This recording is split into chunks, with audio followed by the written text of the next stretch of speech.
The wonderful thing about this condition is that it's completely treatable. Not only that, but once it's treated, it pretty much doesn't tend to come back. So unlike other conditions, once a child's talking to people, they don't tend to develop selective mutism again later in life. So that's one of the reasons why I love working with this population. It's just so rewarding. Hello, I'm Dr Jodie Richardson, and you're listening to Well, Hello Anxiety, a podcast where we end the struggle with anxiety and build our toolkit of practical skills to thrive.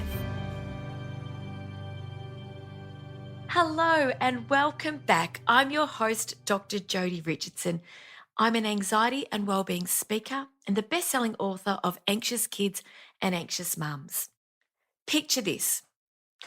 One of your children is a little bit shy, isn't altogether comfortable in social situations, but at home they're happy, funny, chatty, and maybe even a little bit bossy, maybe even a little bit stubborn and full of life. But when they are in a social situation, be it school or out and about in a place where they don't feel comfortable or don't know other people, they don't speak and don't feel able to communicate properly.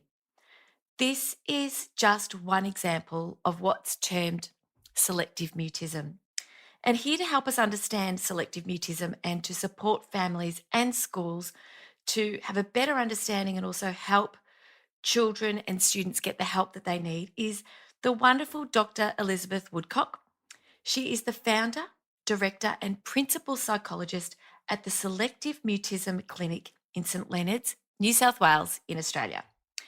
Elizabeth has over 20 years experience in the assessment and treatment of a range of child and adult challenges and has developed a 5-stage model of communication for selective mutism to help children communicate with everyone in their lives, both now and in the future. So welcome, Elizabeth. Thank you for joining us. Thank you, Jodie. I'm really excited to be here. Thank you. How did you first come to do this work? What drew you to specialising in this area of anxiety for children? Sure. Well, many years ago, I was working in a centre that helped children from 0 up to 12 with a range of different mental health issues, but mostly children with quite severe behavioural issues. And so we were sort of seeing the same sort of presentation coming through again and again.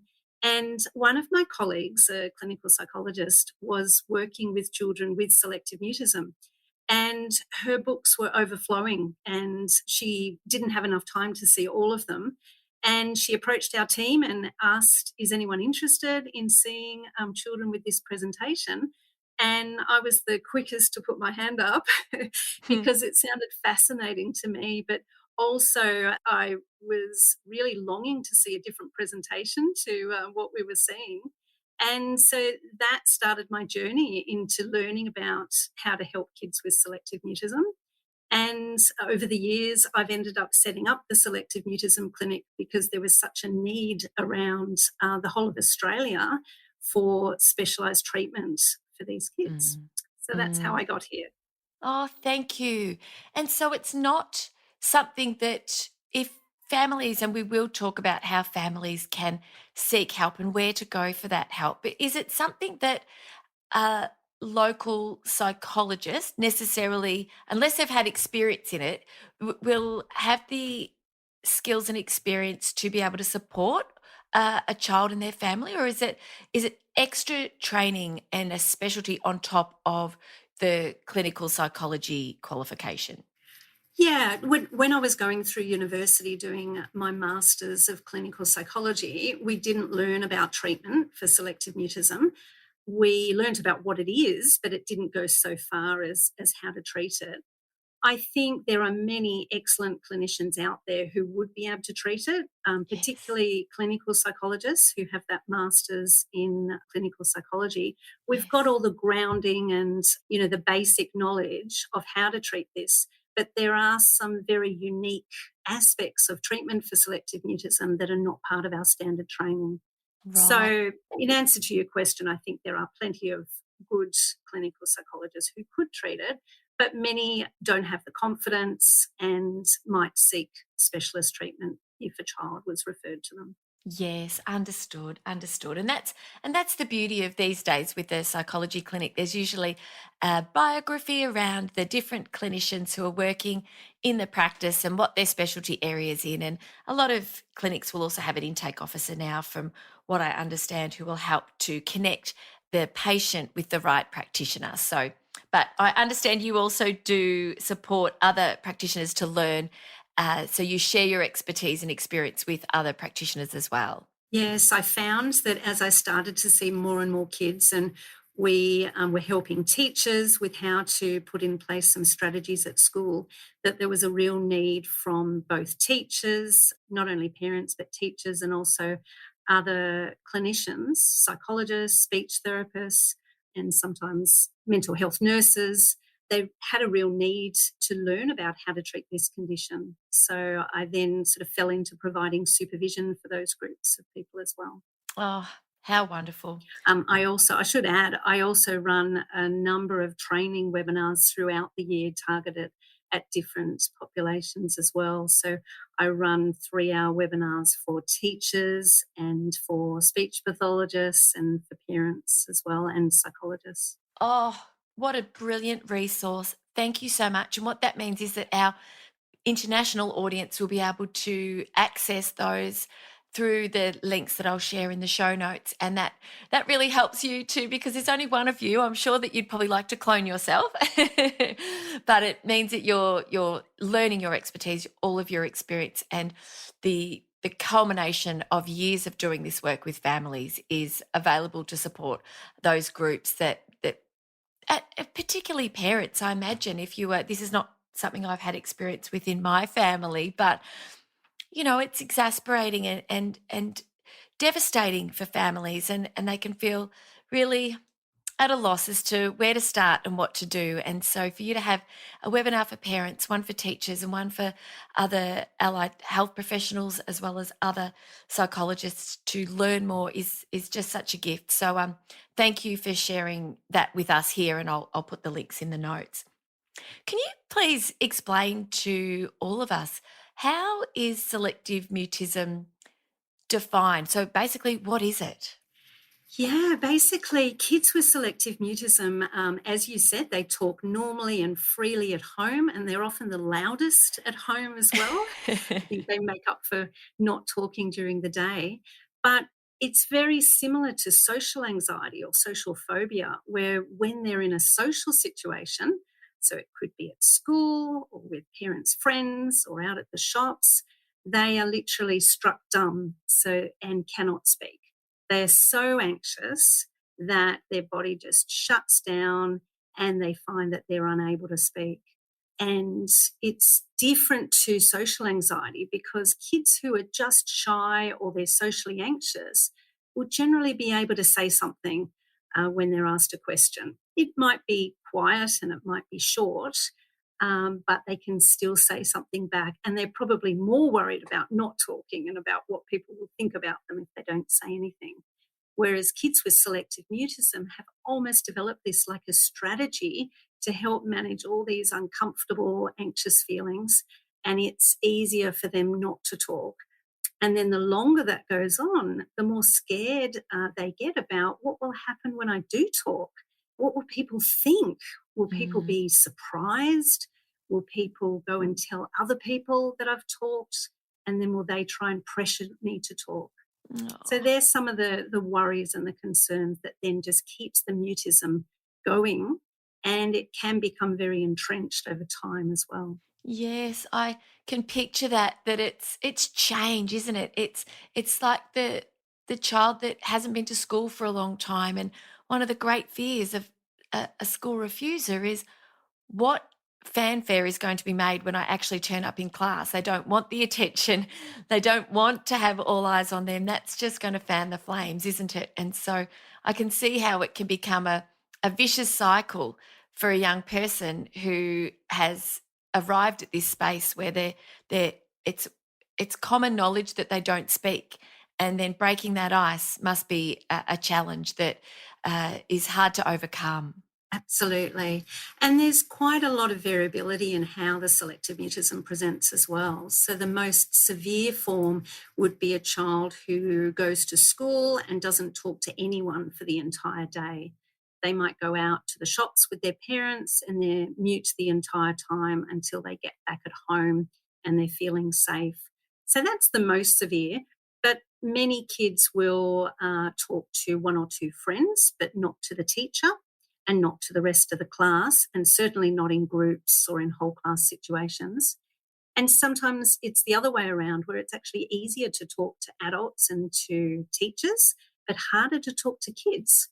So they might not have any friends, they generally might not have play dates at home, and it's terrifying for them to think of the possibility of talking to kids. And I Yes. should add that it's also the more common presentation is that they find it hard to talk at school. But sometimes we've had teachers that have worked really hard to help kids socialise and talk at school. And so that's not a concern anymore. And their main concern is talking outside of school, like at their Right. extracurricular activities and at the shops and when people come over to visit. So it does present very differently in different children. Yes.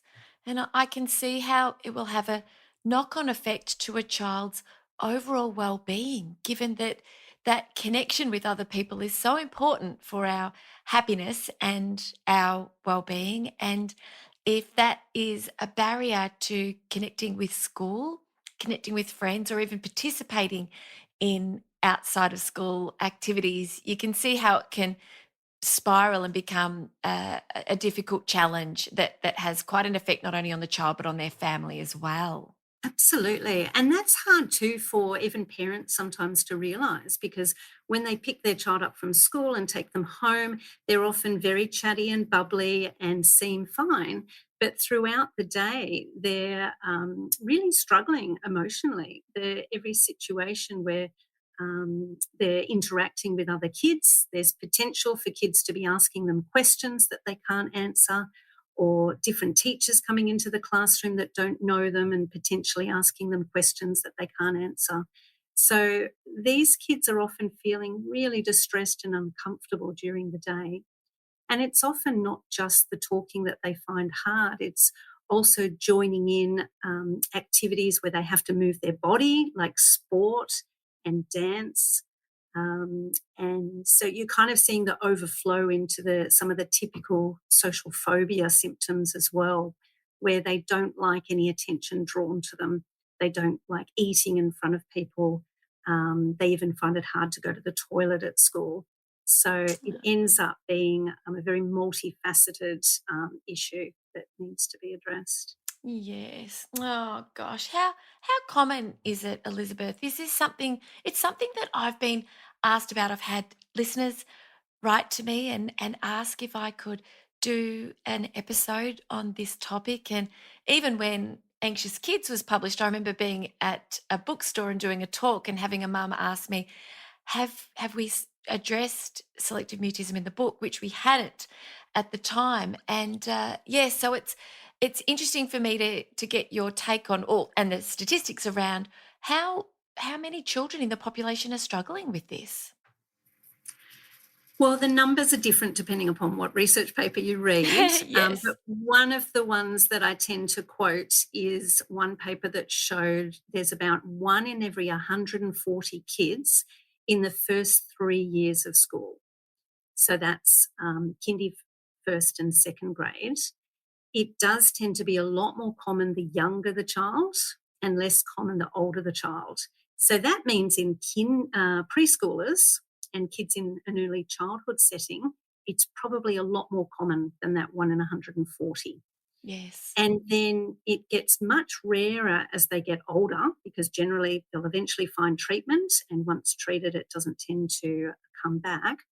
So a statistic I've seen is 555 kids, 1 in 555 kids between the ages of 7 and 15.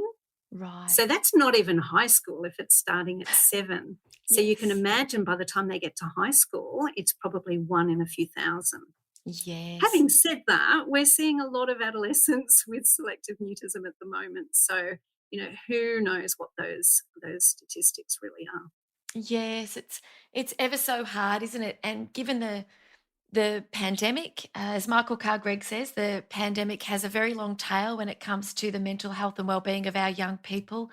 And we both live in, well, within the regions of capital cities where we experience lockdown. We had the longest lockdown in the world here in Melbourne, and you were locked down, of course, in Sydney as well. And so, yes, it's interesting to hear you say that you are seeing presentations of adolescents with selective mutism. And do you attribute that to the stress and the anxiety and the uncertainty of the previous few years? I think the pandemic has definitely increased mental health issues across the board. So, Yes. yes, we've definitely seen more kids with selective mutism, but kids and adolescents with a range of different mental health issues. Yeah, I think Yes. with the stress of the pandemic, it's just led to a greater number of mental health issues in general. Yes. And one of the things I'd love to understand a bit more about is when when in a social situation that is anxiety provoking for a young person with selective mutism, is it that they would like to be able to speak, but they physically can't? Because we know that anxiety can affect the throat and the mouth and the prefrontal cortex. And is it that they simply can't, even if they wanted to?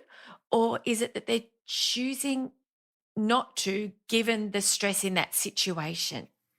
It's a great question. And I think the answer is quite complicated as well, Right. because you do sort of read in the literature that they literally can't speak, but you don't see them trying. I mean, as in, you don't see them sort of starting to mouth words and it's just not coming out. So it's not kind of can't in that respect. Yes. The body literally kind of shuts down, almost like a freeze response for Yes. these kids.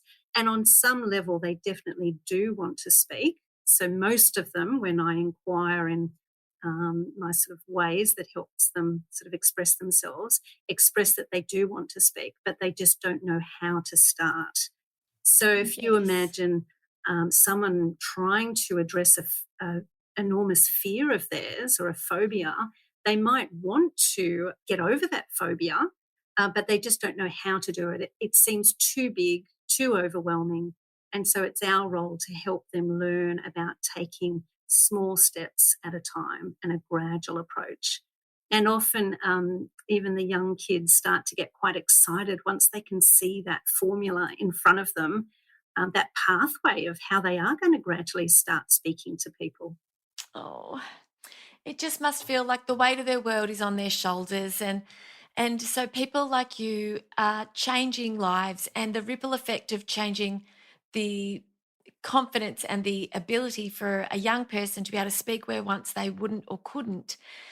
It's the ripple effect of that is just immeasurable almost, because the stress we feel as parents we have when our children are struggling or suffering, it's overwhelming, and that's grandparents and aunts and uncles and anybody who cares about a young person, that stress is felt. So, what would a family look out for? Because, like you said at the beginning, it can show in different ways in different circumstances, and the child might be really chatty and love using their voice in a home setting. What would be some of the signs that a parent could look out for that would alert them to the need to go and seek some help? Sure. Well, really early on, sort of talking about preschool age, early childhood age, or even the first year of school, the signs that you would see are things like you might have guests coming over to the house, and the child might not be able to talk at all once those guests into the house, or they might even avoid more and go to their room and not come out until the guests have left. Mm, Some kids with selective mutism, though, can cope with that situation. So, another sign could be where the parent goes to the shops, and as they get out of the car and into the shops, the child stops talking to the parent. So, they're mm. worried about who's hearing them. and may be very vigilant, looking around and checking who can see or who's listening before they speak to the parent. But often the parents are alerted to it by what the early childhood educators say. So they play a really important role in just letting the parent know what's going on. So parents are often surprised to hear from the preschool teacher, by the way, your child doesn't or hasn't talked to us for many weeks. Were you aware that that's something that they find hard? And sometimes that's very surprising for parents as well. So that's obviously a sign if that's flagged by the early childhood centre. And there Yes. could be numerous other situations where the parent just notices the child shutting down and isn't able to speak to other people. And often Yes. parents are then questioning, is this just shyness? When does it kind of cross that line between shyness and something else that we need to be really concerned about? And often, if it is just a little bit of shyness, they might just need a little bit of a warm up period. And, say going to preschool, they might just need a couple of weeks before they start warming up and then they start chatting to people. But if it starts to go on much longer than that, if it's been a couple of months and there's still no talking at preschool, or if they've been going to soccer lessons and there hasn't been any talking to the coach or the other team members for quite a few weeks, then I think that's a sign that it is something to be more concerned about where they should seek treatment. Where would be the first port of call that you would recommend for a parent who's concerned and would like to get the ball rolling on getting their child some help? I think there's plenty of great self help books out there and lots of information on the internet as well. So many parents, before they contact us, have searched certain terms, such my child finds it hard to talk. And there's a wealth of resources. There's some great sites in the US as well where they can read about the symptoms and some different strategies. But some good self help books, even ones that just are general child anxiety self help books, like How to Help Your Child with Anxiety. Or there's also an equivalent, How to Help Your Child with Selective Mutism. They've got a wealth of ideas of things that the parent can do. And socialization is the key as well. So, kids who find it hard to talk to other kids, we encourage parents to arrange as many play dates as they can. So, just expose them to kids their age and get used to having them in the home and feeling comfortable around other kids.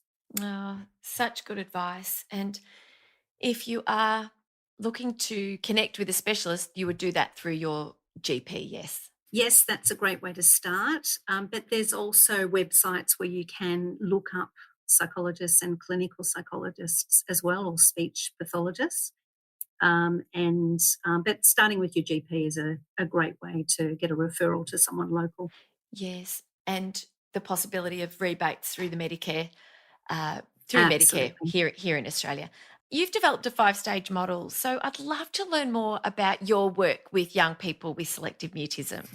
Sure. Well, what we learned early on is that if we help a child start to speak to us in the clinic, it doesn't tend to generalize well to other places like school, which is one of the main places where they find it hard to talk. So I could end up doing some therapy with a child and have them talking to me freely. But at school, they might still be going the entire school day and not able to say anything to the teacher. So, because of that, we started providing quite a high level of support to classroom teachers. So we do that through video conferencing, and we also get the parent to go into the school and meet with the teacher and the child and have short sessions each week where they work on building the child's communication. So it really is quite an intensive program that demands quite a lot of time from the teachers, Mm. but we find almost all teachers just embrace this program and they're excited to help the child. They're fascinated by the disorder and they Yes. really value learning about selective mutism because it helps them learn also about the shy kids in the class and how they can help them communicate. So that's a very big part of our program, educating and supporting the classroom teacher. And then we would also see the child in the clinic with their parent, and we would gradually work on building their communication with us through some really specific strategies. And then a third arm of the program is training the parent to help their child at home to learn about their emotions, anxiety, and other emotions, and then work on building the child's communication in all of those social settings outside of the clinic and outside of home.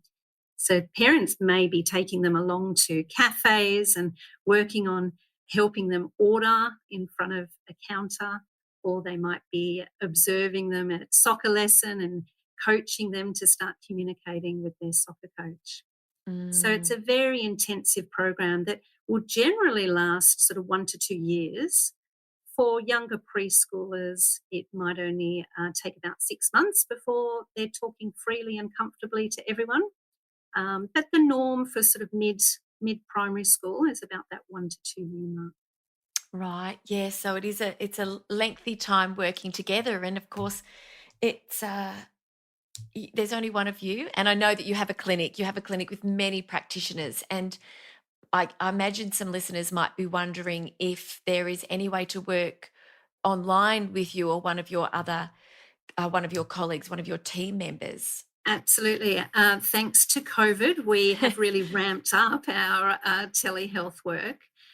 Before COVID, we actually did a lot of work online anyway because we were consulting to parents and schools across Australia. So we did start embracing that.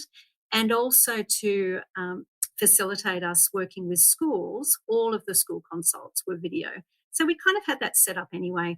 But through the lockdowns and COVID, we went to telehealth with a larger percentage of clients.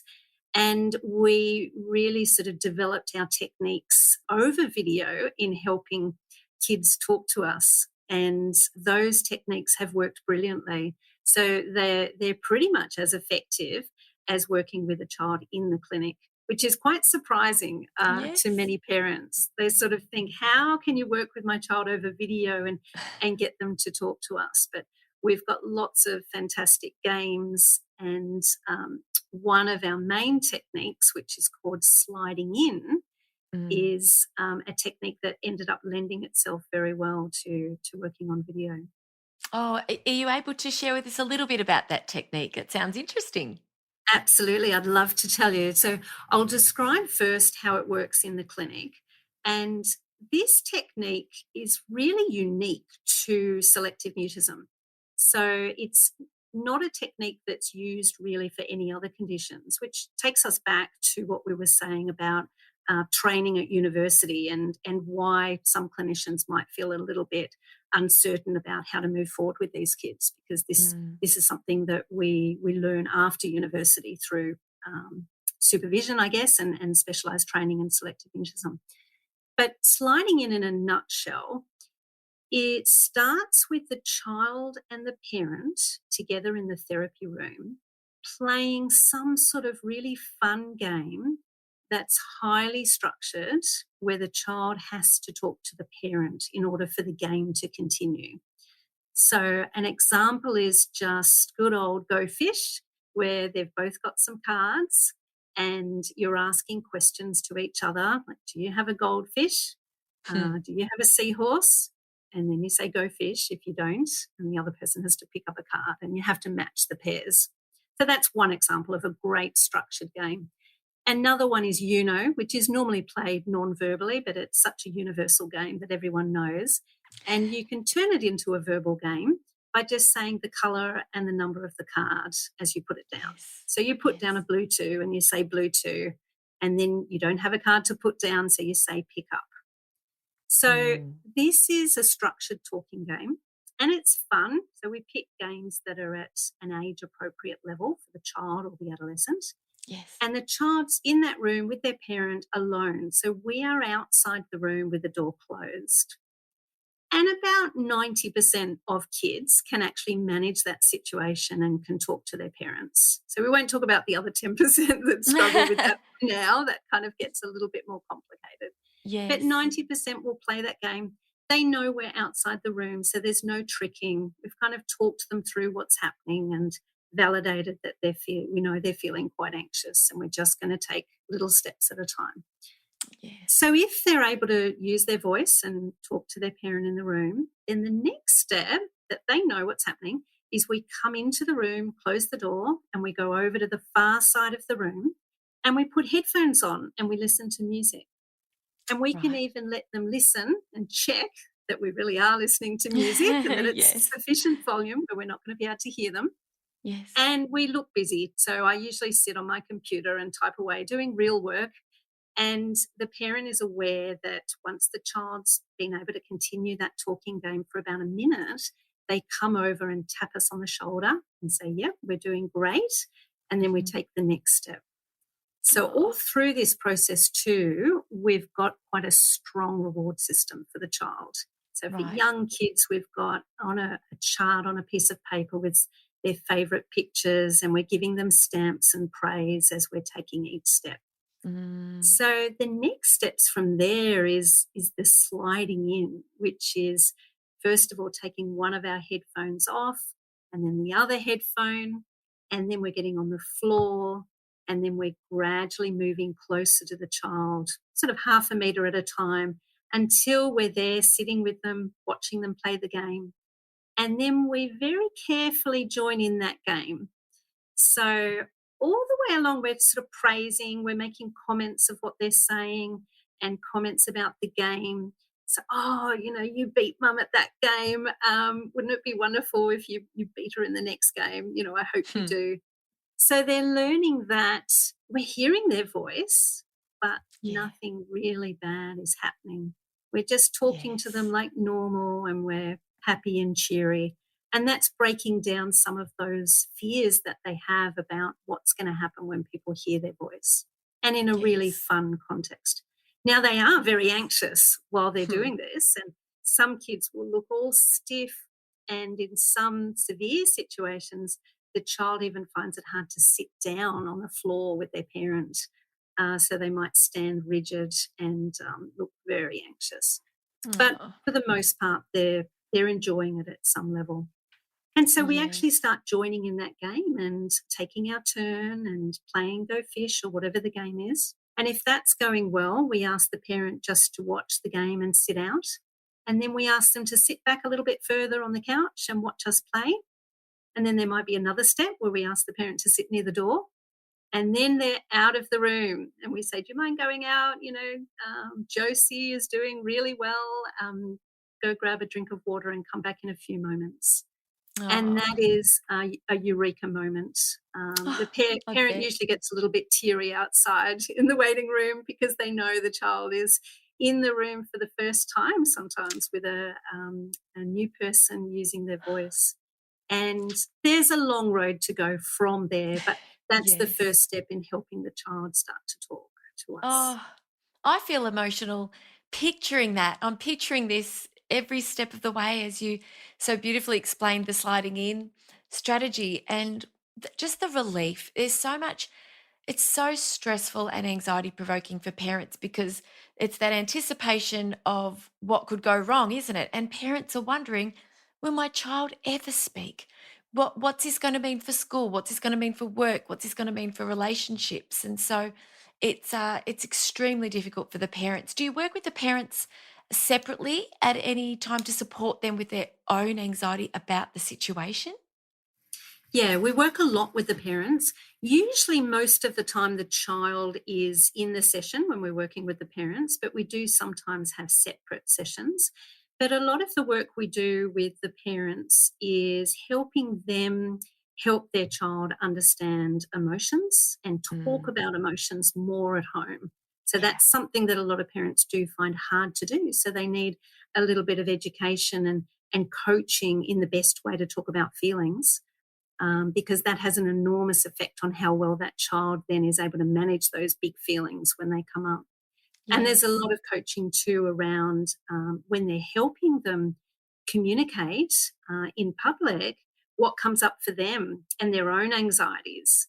And we're often dealing with parents who are socially anxious themselves, or they admit as a child they they think they may have had selective mutism, or they were at least extremely shy. So there's a lot of help that parents do need as part of the treatment. Yes. And one of the things you just touched on was helping their children to communicate. I imagine that that's a very slow and gradual approach as well, because I can picture that if a child won't communicate when they're outside of the house, that the parent does it for them.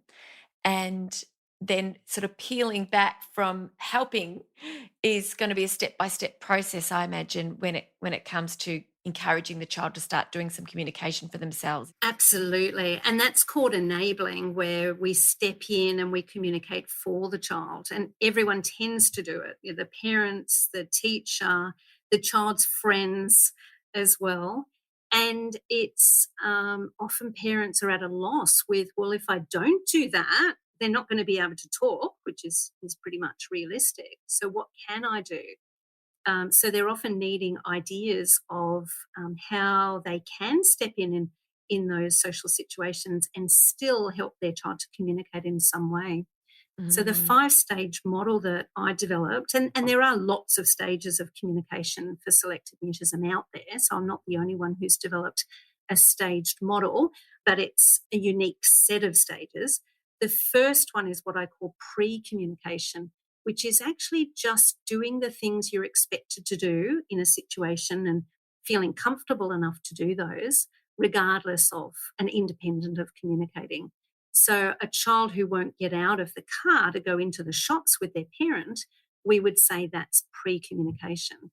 So, it right. can look like separation anxiety and other conditions, but it's just helpful in that model because the way the model works is we don't work on at more advanced stages unless they've passed the earlier stages.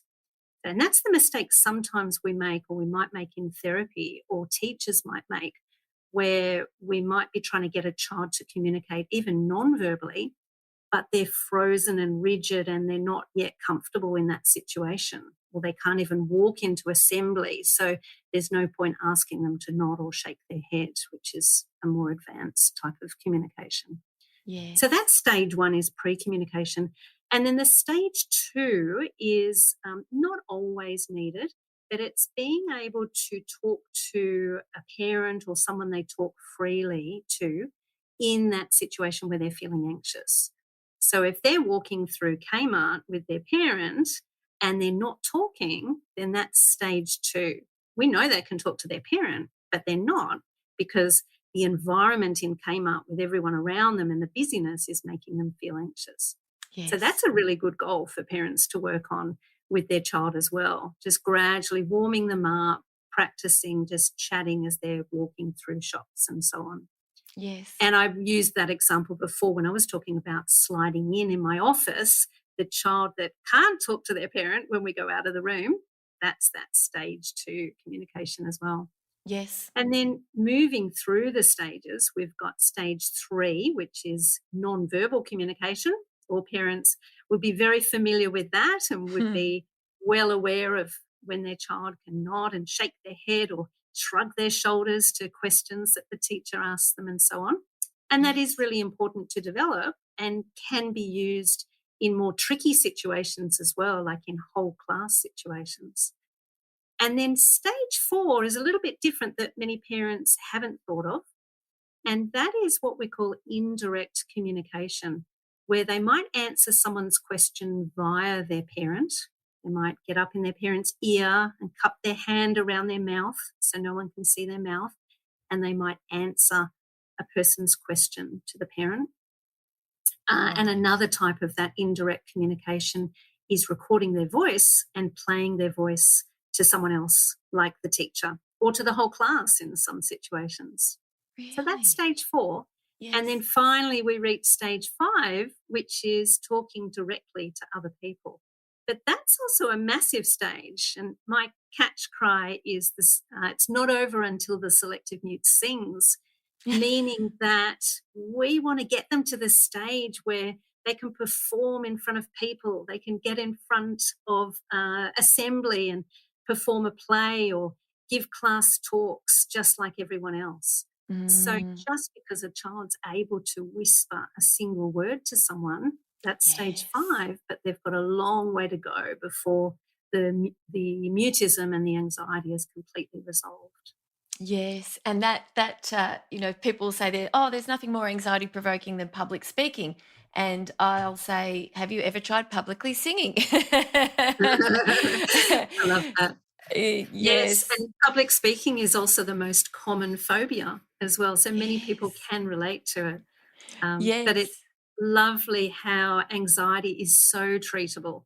Once the brain learns that this situation is not as terrifying as it thought, the anxiety can really dissipate. Yes, it's such a hopeful message. And oh, for those of you listening who are living with this, other people will be listening and learning for different reasons, but there is hope. What would you say to somebody who's living with a child who is a selective mute?